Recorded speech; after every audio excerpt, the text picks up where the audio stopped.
Goku, Goku, Goku, Goku. Did I say that 4 times? I think I did, because that's how many Gokus Tamashii have on pre-order, or will have on pre-order, put out for sale, or as an exclusive in the past couple of weeks. That's a lot of Figuarts Goku in a very short amount of time, and all a real mixed bag on how, where, when, why you can or can't purchase them, depending on where you are in the world. I know this sounds a lot like gibberish right now, but sit back, relax, grab yourself a nice cup of whatever, because we have a lot to get through. First things first, what we do know. Dragon Ball GT fans rejoice because the next figure in the GT lineup has been announced and is now currently up for pre-order. Yes, Tamashii will be releasing a brand new Figuarts Kid Goku from Dragon Ball GT next year in January. It's a completely brand new sculpt from head to toe and looks fantastic at first glance. I have to admit I was and still am super excited to see a brand spanking new Kid Goku mold, but on further inspection there is a few things that might not be ideal articulation wise. You guys know I don't like to dwell on the negative, so I'll just get this out of the way first.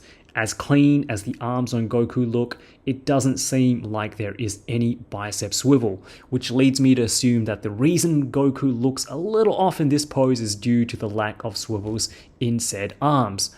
I don't know, it might just be the pose, but the way the shoulders look, it seems like there's only a vertical swivel to allow up and down movement, with the butterfly joints compensating for the lack of horizontal swivel. We might be able to get some swivel at the elbow, like many of the other smaller figures in the line so far, but right now, from what I can see, the arms might be a little bit limited. In saying that, Goku can sure pull off a beautiful looking Kamehameha pose. Very natural, 3.0 butterfly joints I assume. I think everything else except those arms look very promising. Aesthetically, GT Kid Goku looks very streamlined, minimal cuts, hence no bicep swivel, and slightly smaller than Dragon Ball Kid Goku, 2 centimeters to be exact, so he should scale better with the other GT figures in the line. For accessories, we get 2 head sculpts, the standard look for Goku, and a windswept action pose hair piece as well, with some amazing face plates to match. 4 in total, and I really love the look of the happy face. To finish off the set, Tamashii have also included a brand new Kamehameha effect. I hear a lot of comments about where's the tail, but my guess is that we will get a tail accessory with a GT Super Saiyan 3 Kid Goku release later in the future. Come on Tamashii, make that happen. Dragon Ball GT Kid Goku retails for 5,500 yen, or roughly $45 and is scheduled for a January release in 2024. Pre-orders are now open at all your usual online retailers. Next up, we have yet another Kid Goku. This time, it's a re-release of the original Dragon Ball Kid Goku with not 1, but 2 updated head sculpts and new manga, anime-inspired facial expressions, and I gotta say, Tamashii absolutely knocked it out of the park with these heads and faces. I love my original Dragon Ball Goku, but these brand new head sculpts, especially with this particular expression, is just gold. They also seem to be a little smaller and more proportionate to the body. No flying Nimbus included in the set this time, but we still get his iconic power pole, and the exclusion of Kinton means Kid Goku will retail for a very reasonable 3,900 yen, or less than $30.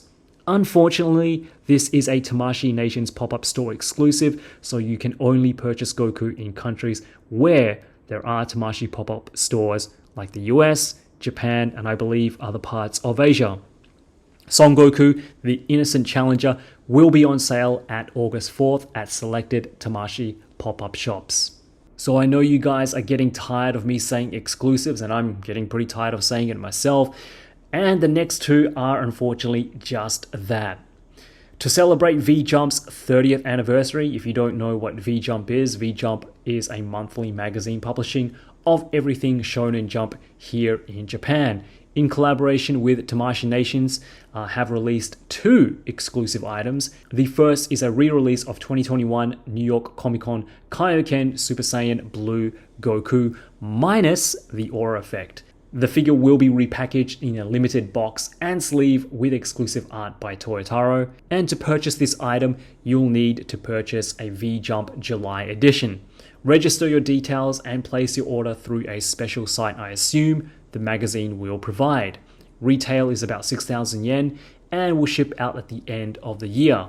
So I promise to finish off with some good news, well, I guess slightly better news, because the second exclusive item is a little more interesting and probably the one a lot of manga fans will want in their collection, and it's a premium Bandai exclusive that's available worldwide. I did say slightly better. So where do you go after you've made every single form of Goku there is to be made? Well, you go art style specific and re-release this bad boy with 2 incredible looking head sculpts and faceplates to match, inspired by Mr. Dragon Ball Super himself, Toyotaro.